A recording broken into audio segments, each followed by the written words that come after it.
Yeah.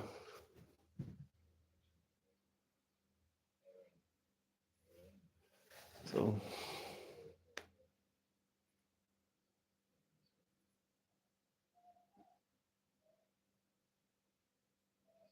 so greetings, sir.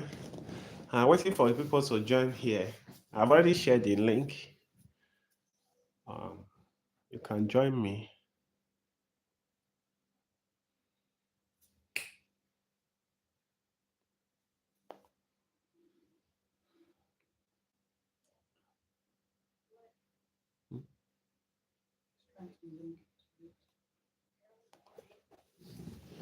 So please join and let's have a conversation. I'm going to spend quite some time here. Let's actually talk.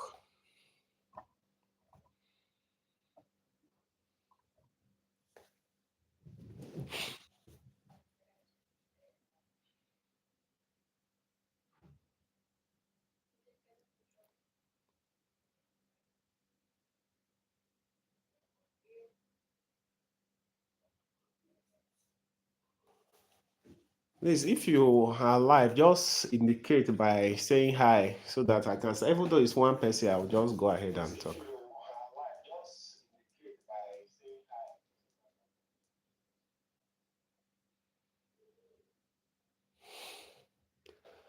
You can also comment.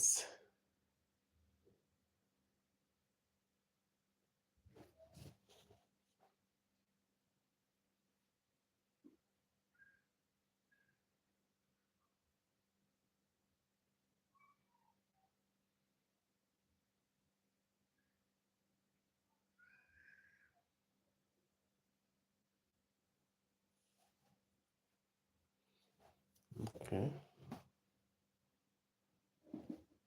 Good morning. Is it morning already?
So it's three persons. So if you are here, you can just say hi so that I can start, even though it's three persons. But let me be sure that you are live. You can just start talking there. You can ask all your questions, I will answer.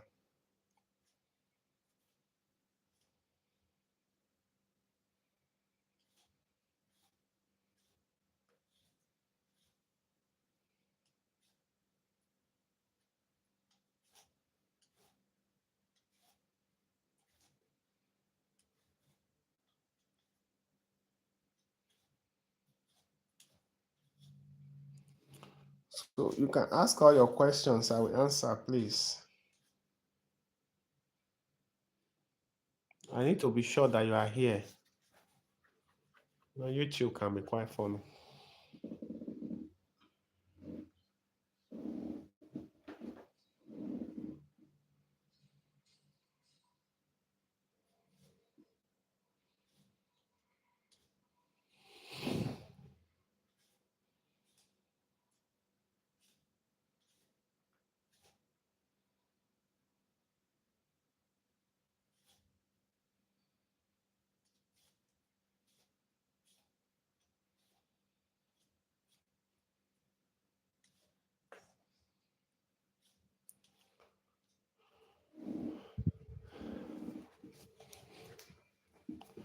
So the persons here should indicate that they are here so that I will know that you are alive so that I can start. I'm waiting for you.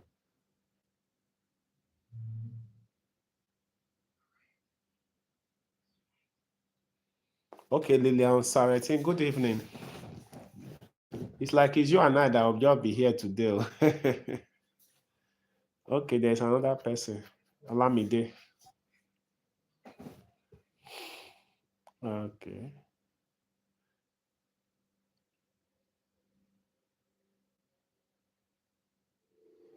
So I want to let one person join you so that we can just start.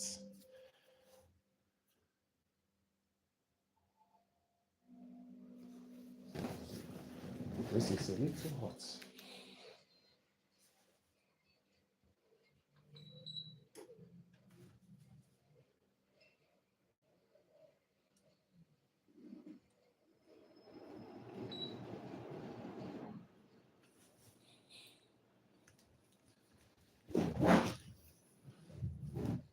Okay, winning patience. So I said even though it's two persons, I'll be trying to do this my um, YouTube live, but uh, over time I realized that I keep on postponing it. So I want to start it now. I want to start it now so that we can progress. Now, let me well, I will start answering your questions, but there's one advice I want to give you. If you are pregnant, I will advise that you register in a hospital that is close to you as much as possible. Register in a hospital that is close to you, right? Register in a place that um, you can easily access in case of an emergency, especially when you are close to labor. But if you know that you have you have high risk pregnancy, right? High risk pregnancies are pregnancy that can in which the woman that is pregnant or the baby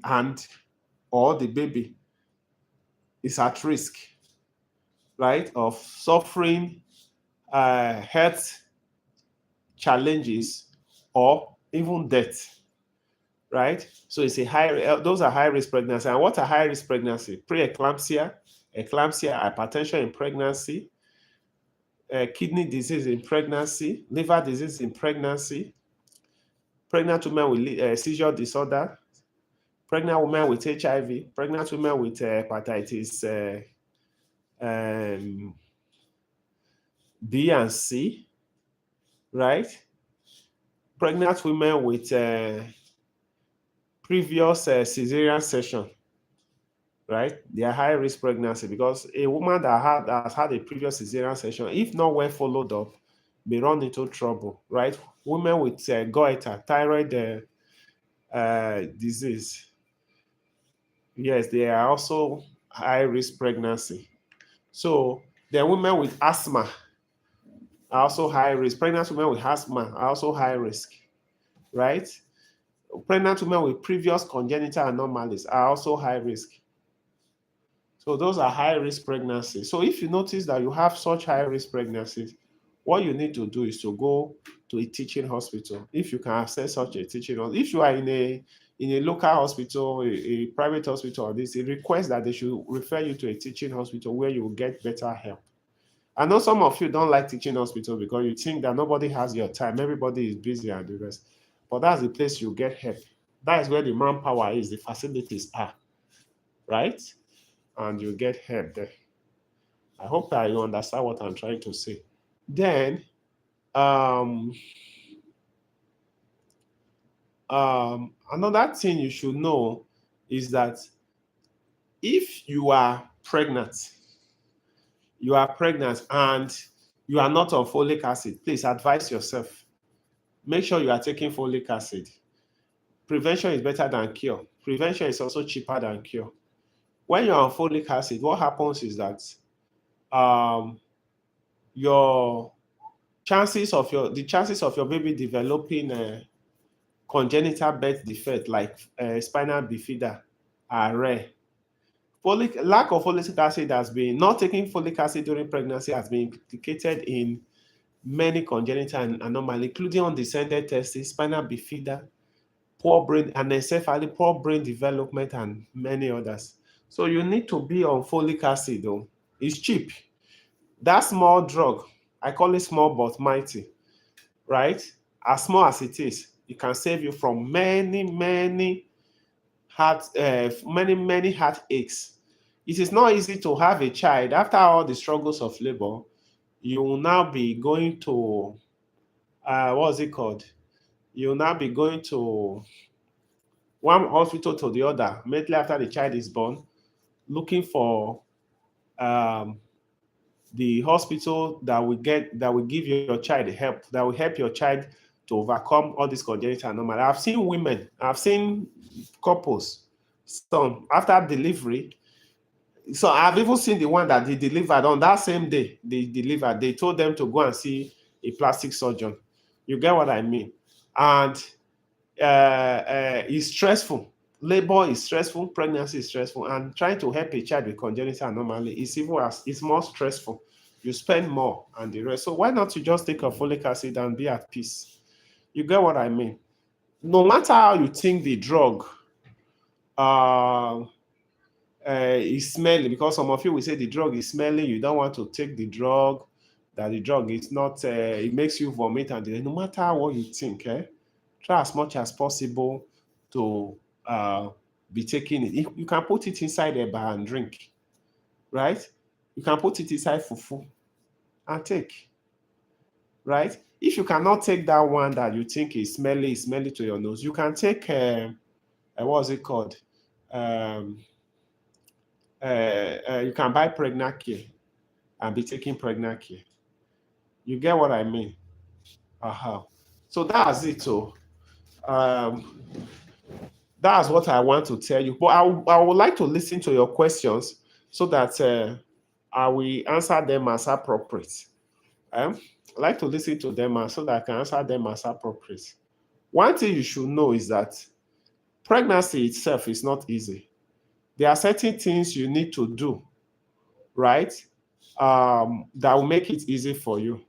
Eat well, drink a lot of water, go for your antenatal, right?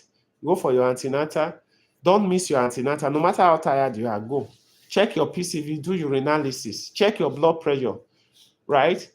Do all these things. At the end of the day, you will see that everything will go well for you. Listen to your doctor. Some of you, one problem with you is that you are very consistent with going for antenatal and the rest. When it's not time for you to deliver, you stop trying to listen to your doctor. You now start listening to people that are not doctors. You start listening to hearsay, and this can put you into trouble. You get what I mean? And that's what I'm trying to say. So don't joke with your antenatal. Do you have any question? Because I also intend to discuss pelvic inflammatory disease, right? I also intend to discuss pelvic inflammatory disease. Sorry, after this break. Sorry. Okay. Um, okay. Um, is it possible, Saretin? Is it possible not to detect for scan not to detect pregnancy? It's not possible, right? It's not possible for scan not to detect pregnancy. You know, it may be possible for scan in the first 8 weeks, from 0 to 8 weeks. It's a little difficult for scan to pick pregnancy, but after 8 weeks, scan will pick it. Scan will always pick it. It's not possible because the baby grows now. Imagine a pregnancy of 20 weeks. Scan is not seeing it. It's not possible. A baby of how many kg? By the time a child is born, the child is about 3 kg, 2.5 kg. Are you saying scan will not pick it? Scan will pick it. So it's not possible. When you hear people saying scan did not pick pregnancy, it's a lie. Scan will pick all pregnancies. I'll be ready for more of your questions. But now, I want to discuss pelvic inflammatory disease. Right? Pelvic inflammatory disease. I want to discuss pelvic inflammatory disease. Um, I noticed that most of you are not on YouTube. Some people don't know how to operate YouTube, but you have to learn it. But most of my lectures now, I want to make it on YouTube. I want to build my YouTube page. I want to build the following. Uh-huh. It is also, I'm in my second trimester, and someone was saying, aside folic acid, I'm supposed to take another, what medication? The person should tell you medication. See, the drugs you are supposed to take during pregnancy, the antenatal drugs you are supposed to take during pregnancy are folic acid, vitamin C, vitamin B complex, right? Uh, Fesolate, right? Those are the drugs you are supposed to take during pregnancy. Folic acid, vitamin C, vitamin B complex, fesolate. So we say calcium, but even myself, I don't think you need calcium. There is a lot of calcium in our foods, so you don't need calcium. So that's it. Now, um, while we are still at it, I want to talk about pelvic inflammatory disease. So what's pelvic inflammatory disease? Pelvic inflammatory disease. Pelvic inflammatory disease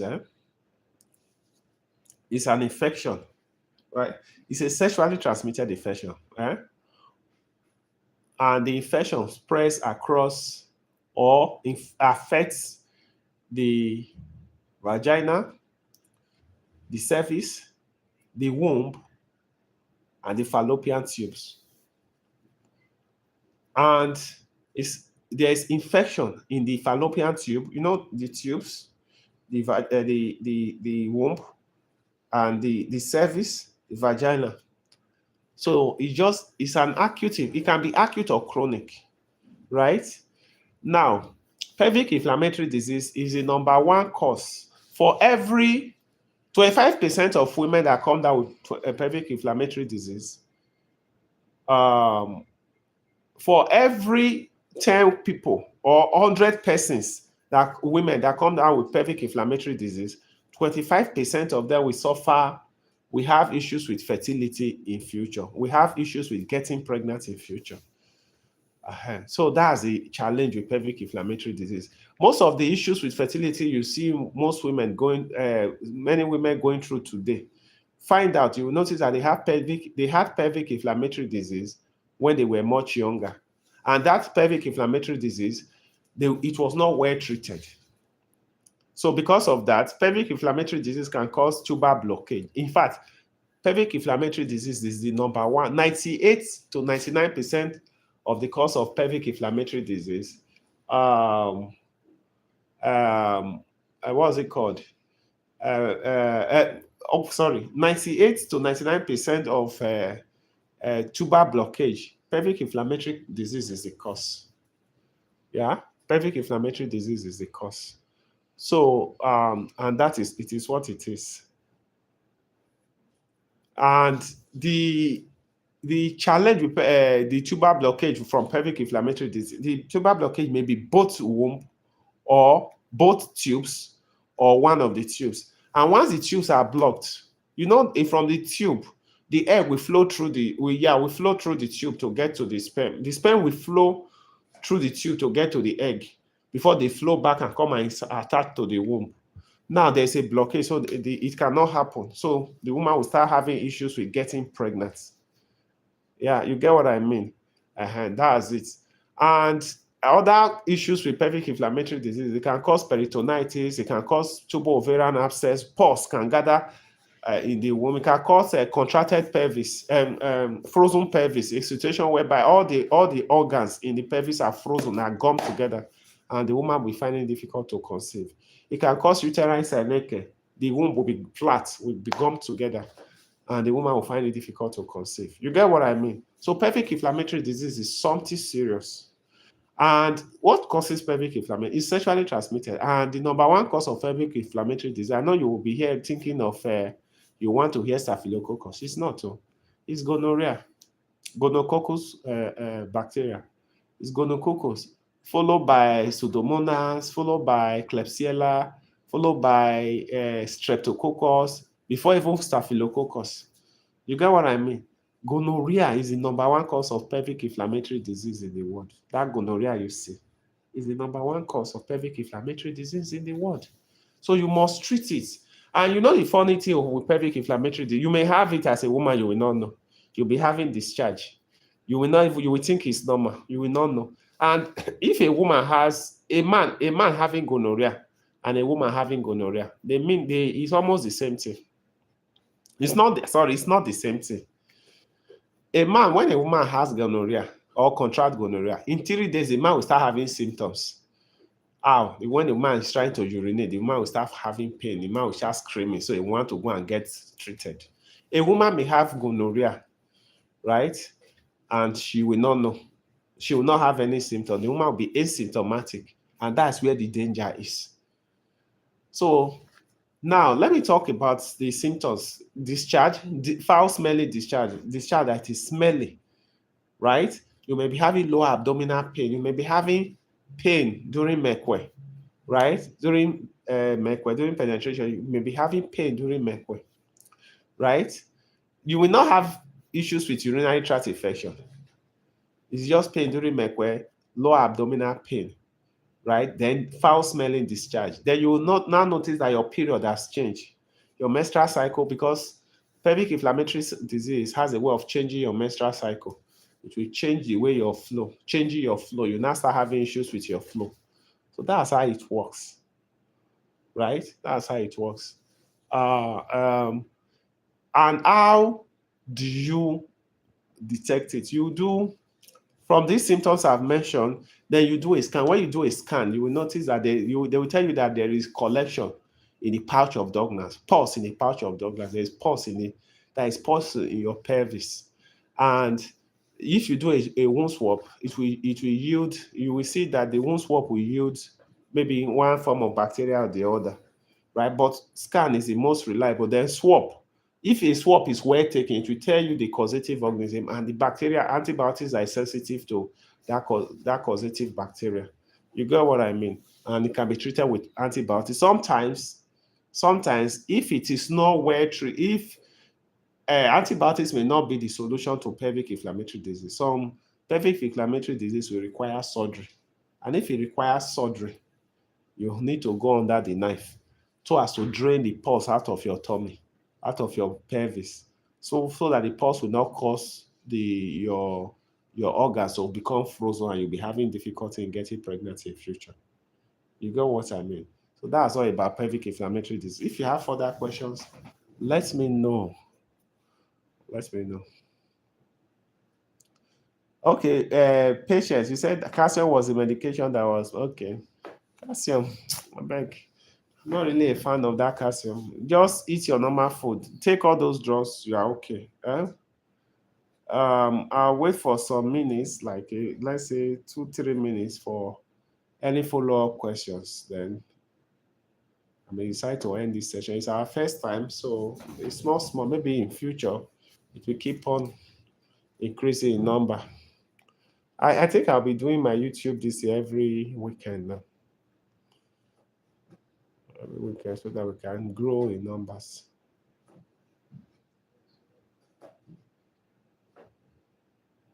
Thank you.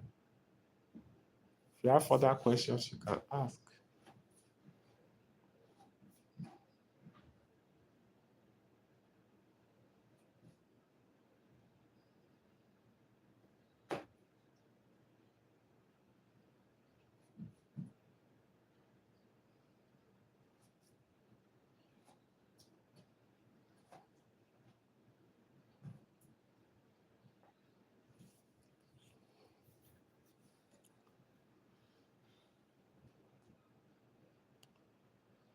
Authority and the patience. Okay.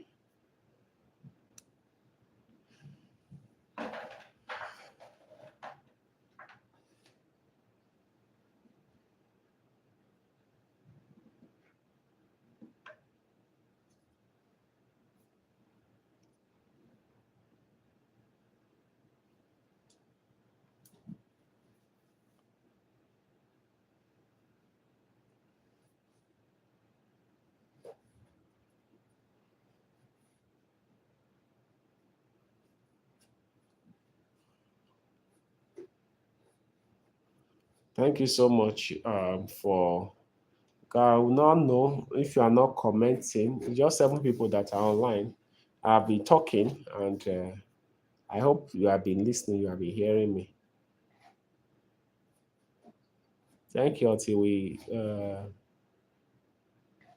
Okay, somebody said where are the rest? Okay, we have been talking. You know, it's our first time. That's Miesa. Yeah, it's our first time on on YouTube. So I didn't expect so much people to join, right?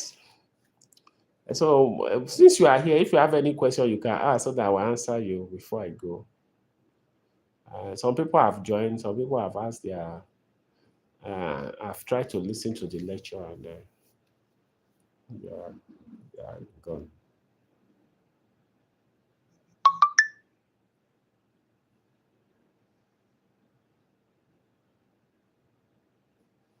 You know, also another thing is that most people still don't know how to use YouTube much.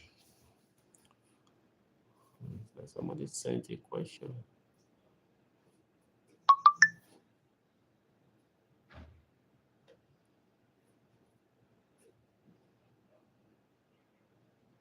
Okay, I just started YouTube live today. So then I do live program on. I do live on Facebook and TikTok sometimes.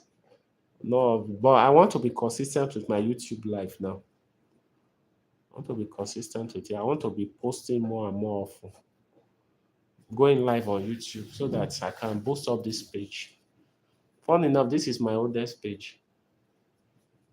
But I want to work on it now so that it can come alive more.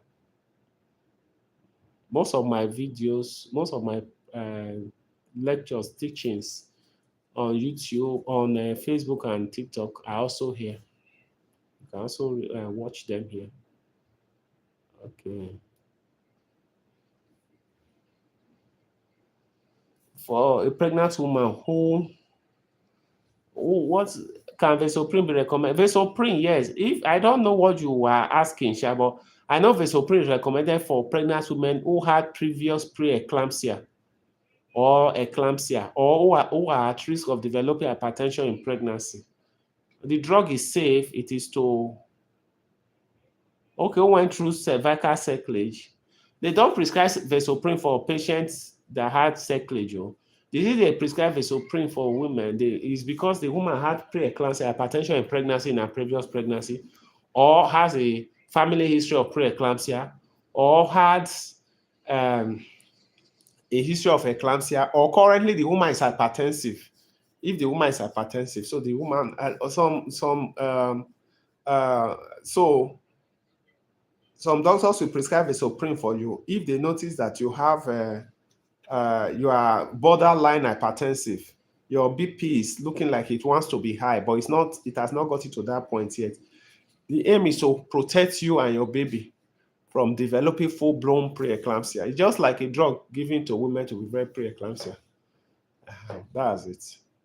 I hope you understand. So Vasoprene, that's what they give Vasoprene for. It's not for women that has had circlage.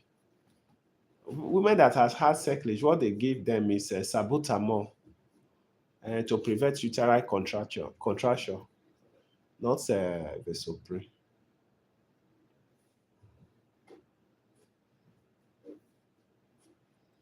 You are not hearing what I'm saying. I'll be answering your question since so winning patience. You didn't hear? I'll be answering all the talk I'll be talking since it's your question I'll be answering, or you are not listening.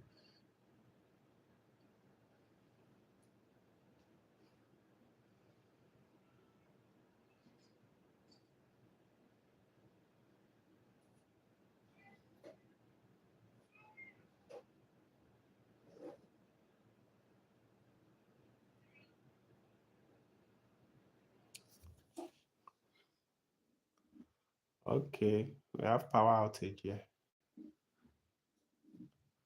Just be patient. Let me turn on the light.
Sorry.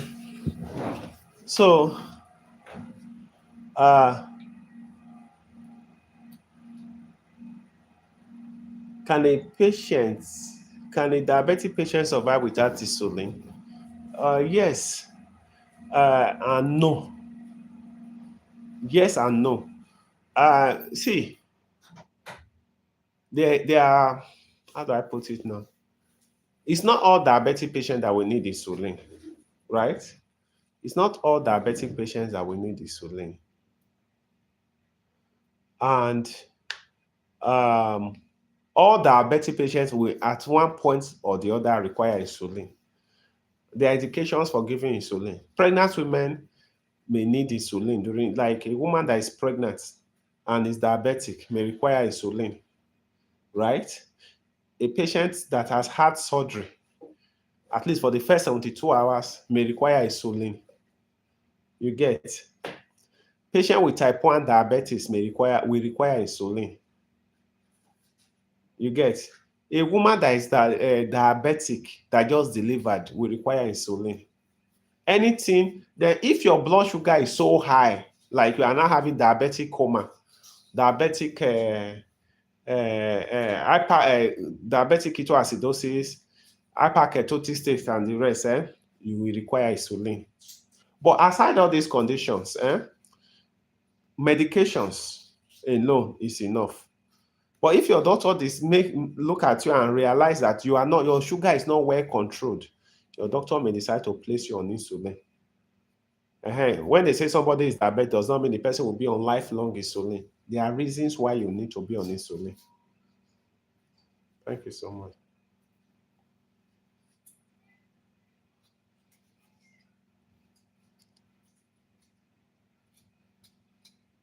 Melissa, not there. Are you still there?